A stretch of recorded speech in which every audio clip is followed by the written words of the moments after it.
The final football match of the Northeast Olympic Games 2022 was played today between host state Meghalaya and Mizoram, where the team from Mizoram were declared champions by winning over Meghalaya by 2-1.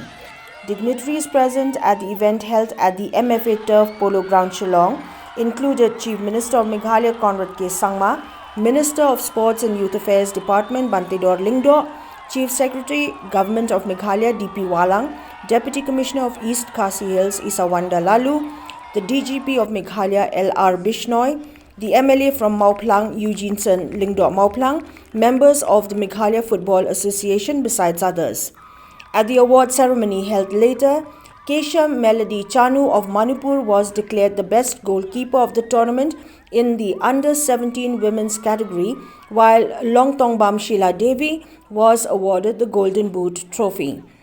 The award for best player of the tournament went to Angel Tamang of Arunachal Pradesh.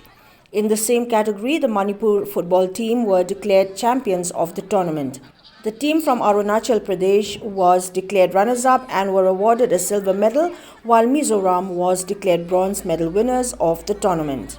In the men's under-21 category, the Golden Glove was awarded to H. Lalrenzwala of Mizoram, while the award for Golden Boot or top scorer went to Joseph Lalvenima of Mizoram.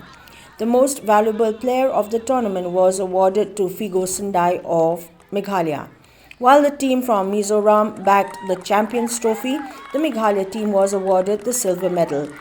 The second runner-up team from Manipur were awarded the bronze medal.